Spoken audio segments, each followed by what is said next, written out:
Épître de Jacques, chapitre 1. Jacques, serviteur de Dieu et du Seigneur Jésus-Christ, aux 12 tribus qui sont dans la dispersion, salut. Mes frères, regardez comme un sujet de joie complète les diverses épreuves auxquelles vous pouvez être exposés, sachant que l'épreuve de votre foi produit la patience. Mais il faut que la patience accomplisse parfaitement son œuvre, afin que vous soyez parfaits et accomplis, sans faillir en rien. Si quelqu'un d'entre vous manque de sagesse, qu'il la demande à Dieu, qui donne à tous simplement et sans reproche, et elle lui sera donnée. Mais qu'il la demande avec foi, sans douter, car celui qui doute est semblable au flot de la mer, agité par le vent et poussé de côté et d'autre. Qu'un tel homme ne s'imagine pas qu'il recevra quelque chose du Seigneur. C'est un homme irrésolu, inconstant dans toutes ses voies. Que le frère de condition humble se glorifie de son élévation. Que le riche, au contraire, se glorifie de son humiliation. Car il passera comme la fleur de l'herbe. Le soleil s'est levé avec sa chaleur ardente, il a desséché l'herbe, sa fleur est tombée, et la beauté de son aspect a disparu. Ainsi le riche se flétrira dans ses entreprises.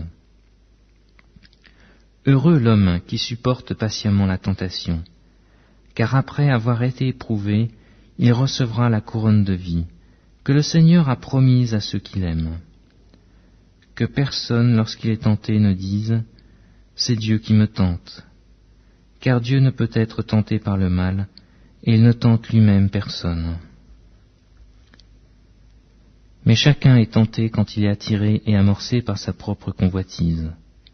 Puis la convoitise, lorsqu'elle a conçu, enfante le péché, et le péché étant consommé, produit la mort.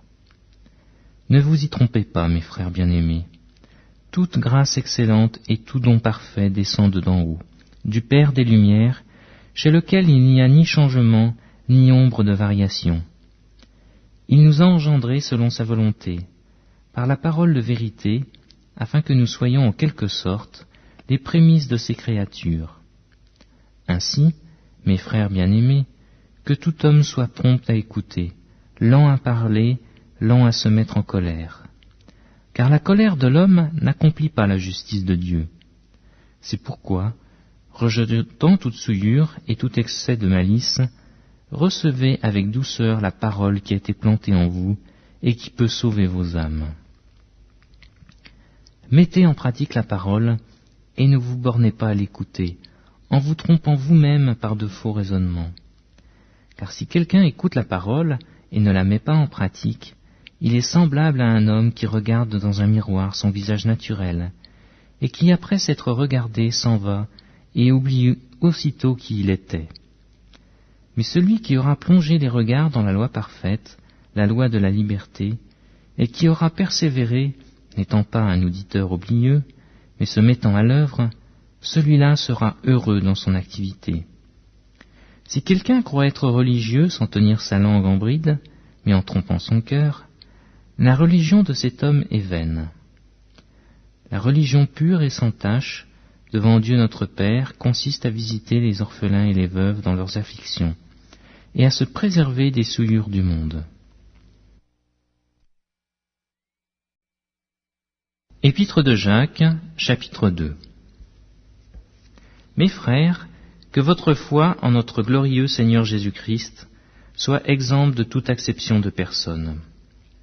Supposez en effet qu'il entre dans votre assemblée un homme avec un anneau d'or et un habit magnifique, et qu'il y entre aussi un pauvre misérablement vêtu. Si tournant vos regards vers celui qui porte l'habit magnifique, vous lui dites « Toi, assieds-toi ici à cette place d'honneur », et si vous dites au pauvre « Toi, tiens-toi là debout », ou bien « Assieds-toi au-dessous de mon marchepied », ne faites-vous pas en vous-même une distinction et ne jugez-vous pas sous l'inspiration de mauvaises pensées ? Écoutez, mes frères bien-aimés, Dieu n'a-t-il pas choisi les pauvres aux yeux du monde pour qu'ils soient riches en la foi et héritiers du royaume qu'il a promis à ceux qui l'aiment ? Et vous, vous avilissez le pauvre ? Ne sont-ce pas les riches qui vous oppriment et qui vous traînent devant les tribunaux? Ne sont-ce pas eux qui vous outragent le bon nom que vous portez? Si vous accomplissez la loi royale, selon l'Écriture, tu aimeras ton prochain comme toi-même, vous faites bien. Mais si vous faites exception de personne, vous commettez un péché. Vous êtes condamnés par la loi comme des transgresseurs. Car quiconque observe toute la loi, mais pêche contre un seul commandement, devient coupable de tous. En effet, celui qui a dit « Tu ne commettras point d'adultère » a dit aussi « Tu ne tueras point ». Or, si tu ne commets point d'adultère, mais que tu commettes un meurtre, tu deviens transgresseur de la loi. Parlez et agissez comme devant être jugés par une loi de liberté, car le jugement est sans miséricorde, pour qui n'a pas fait miséricorde. La miséricorde triomphe du jugement. Mes frères, que sert-il à quelqu'un de dire qu'il a la foi s'il n'a pas les œuvres? La foi peut-elle sauver? Si un frère ou une sœur sont nus et manquent de la nourriture de chaque jour, et que l'un d'entre eux vous leur dise « Allez en paix, chauffez-vous et vous rassasiez », et que vous ne leur donniez pas ce qui est nécessaire au corps, à quoi cela sert-il? Il en est ainsi de la foi. Si elle n'a pas les œuvres, elle est morte en elle-même. Mais quelqu'un dira, toi tu as la foi, et moi j'ai les œuvres. Montre-moi ta foi sans les œuvres, et moi je te montrerai la foi par mes œuvres. Tu crois qu'il y a un seul Dieu, tu fais bien. Les démons le croient aussi, et ils tremblent. Veux-tu savoir, ô homme vain, que la foi sans les œuvres est inutile? Abraham, notre père, ne fut-il pas justifié par les œuvres lorsqu'il offrit son fils Isaac sur l'autel? Tu vois que la foi agissait avec ses œuvres, et que par les œuvres la foi fut rendue parfaite. Ainsi s'accomplit ce que dit l'Écriture. Abraham crut à Dieu, et cela lui fut imputé à justice, et il fut appelé ami de Dieu. Vous voyez que l'homme est justifié par les œuvres, et non par la foi seulement. Rahab, la prostituée, ne fut-elle pas également justifiée par les œuvres, lorsqu'elle reçut les messagers, et qu'elle les fit partir par un autre chemin? Comme le corps sans âme est mort, de même la foi sans les œuvres est morte.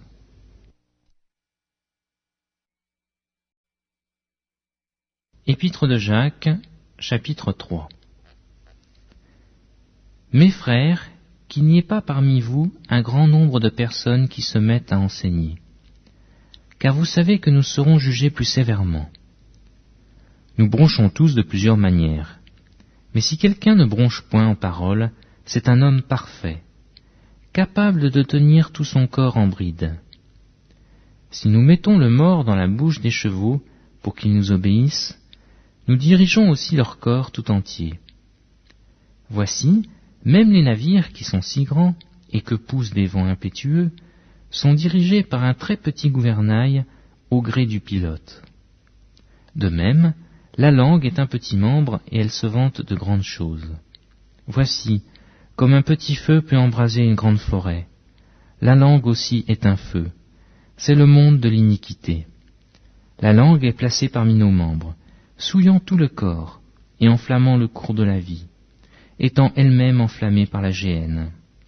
Toutes les espèces de bêtes et d'oiseaux, de reptiles et d'animaux marins, sont domptés et ont été domptés par la nature humaine.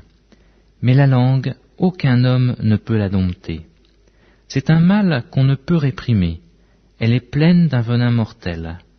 Par elle nous bénissons le Seigneur notre Père, et par elle nous maudissons les hommes faits à l'image de Dieu. De la même bouche sortent la bénédiction et la malédiction. Il ne faut pas, mes frères, qu'il en soit ainsi.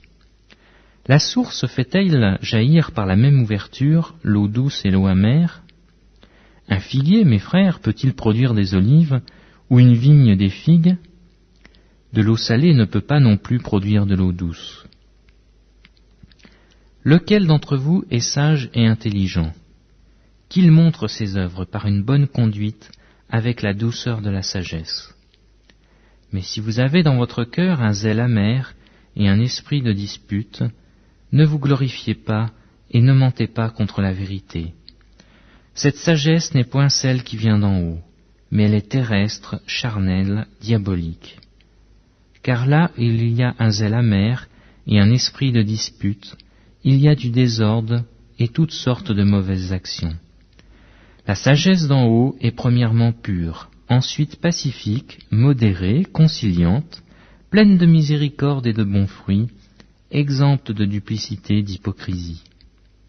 Le fruit de la justice est semé dans la paix par ceux qui recherchent la paix.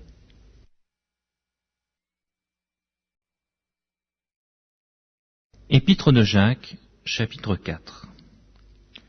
D'où viennent les luttes, et d'où viennent les querelles parmi vous? N'est-ce pas de vos passions qui combattent dans vos membres? Vous convoitez et vous ne possédez pas. Vous êtes meurtriers et envieux, et vous ne pouvez pas obtenir.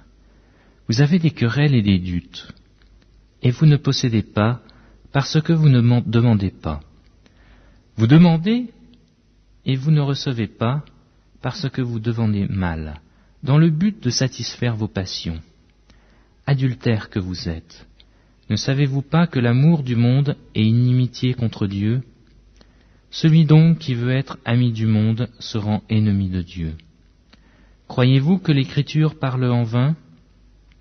L'Esprit qui habite en nous a des désirs qui tentent à l'envie. Il accorde au contraire une grâce plus excellente. C'est pourquoi l'Écriture dit « Dieu résiste aux orgueilleux, mais il fait grâce aux humbles. » Soumettez-vous donc à Dieu, résistez au diable, et il fuira loin de vous. Approchez-vous de Dieu, et il s'approchera de vous. Nettoyez vos mains, pécheurs. Purifiez vos cœurs, hommes irrésolus. Sentez votre misère. Soyez dans le deuil et dans les larmes. Que votre rire se change en deuil et votre joie en tristesse. Humiliez-vous devant le Seigneur, et il vous élèvera. Ne parlez point les uns des autres en mal, frères. Celui qui parle mal d'un frère, ou qui juge son frère, parle mal de la loi et juge la loi. Or, si tu juges la loi, tu n'es pas observateur de la loi, mais tu en es un juge. Un seul est législateur et juge, c'est celui qui peut sauver et perdre. Mais toi, qui es-tu qui juge le prochain? À vous maintenant qui dites, aujourd'hui ou demain, nous irons dans telle ville, nous y passerons une année, nous trafiquerons et nous gagnerons. Vous qui ne savez pas ce qui arrivera demain, car qu'est-ce que votre vie? Vous êtes une vapeur qui paraît pour un peu de temps et qui ensuite disparaît. Vous devriez dire, au contraire, si Dieu le veut, nous vivrons et nous ferons ceci ou cela. Mais maintenant, vous vous glorifiez dans vos pensées orgueilleuses. C'est chose mauvaise que de se glorifier de la sorte. Celui donc qui sait faire ce qui est bien et qui ne le fait pas, commet un péché. Épître de Jacques, chapitre 5. À vous maintenant, riches, pleurez et gémissez, à cause des malheurs qui viendront sur vous. Vos richesses sont pourries, et vos vêtements sont rongés par les teignes. Votre or et votre argent sont rouillés, et leur rouille s'élèvera en témoignage contre vous, et dévorera vos chairs comme un feu. Vous avez amassé des trésors dans les derniers jours. Voici, le salaire des ouvriers qui ont moissonné vos champs et dont vous les avez frustrés crie, et les cris des moissonneurs sont parvenus jusqu'aux oreilles du Seigneur des armées. Vous avez vécu sur la terre dans les voluptés et dans les délices. Vous avez rassasié vos cœurs au jour du carnage. Vous avez condamné, vous avez tué le juste qui ne nous a pas résisté. Soyez donc patients, frères, jusqu'à l'avènement du Seigneur. Voici, le laboureur attend le précieux fruit de la terre, prenant patience à son égard, jusqu'à ce qu'il ait reçu les pluies de la première et de l'arrière-saison. Vous aussi, soyez patients, affermissez vos cœurs, car l'avènement du Seigneur est proche. Ne vous plaignez pas les uns des autres, frères, afin que vous ne soyez pas jugés. Voici, le juge est à la porte. Prenez, mes frères, pour modèle de souffrance et de patience, les prophètes qui ont parlé au nom du Seigneur. Voici, Nous disons bienheureux ceux qui ont souffert patiemment. Vous avez entendu parler de la patience de Job, et vous avez vu la fin que le Seigneur lui accorda, car le Seigneur est plein de miséricorde et de compassion. Avant toute chose, mes frères, ne jurez ni par le ciel, ni par la terre, ni par aucun autre serment, mais que votre oui soit oui, et que votre non soit non, afin que vous ne tombiez pas sous le jugement. Quelqu'un parmi vous est-il dans la souffrance? Qu'il prie. Quelqu'un est-il dans la joie? Qu'il chante des cantiques. Quelqu'un parmi vous est-il malade? Qu'il appelle les anciens de l'Église, et que les anciens prient pour lui, en loignant d'huile au nom du Seigneur. La prière de la foi sauvera le malade, et le Seigneur le relèvera. Et s'il a commis des péchés, il lui sera pardonné. Confessez donc vos péchés les uns aux autres, et priez les uns pour les autres, afin que vous soyez guéris. La prière fervente du juste a une grande efficace. Élie était un homme de la même nature que nous. Il pria avec instance pour qu'il ne plût point, et il ne tomba point de pluie sur la terre pendant 3 ans et 6 mois. Puis il pria de nouveau, et le ciel donna de la pluie, et la terre produisit son fruit. Mes frères, si quelqu'un parmi vous s'est égaré loin de la vérité, et qu'un autre l'y ramène, qu'il sache que celui qui ramènera un pécheur de la voie où il s'était égaré, sauvera une âme de la mort, et couvrira une multitude de péchés.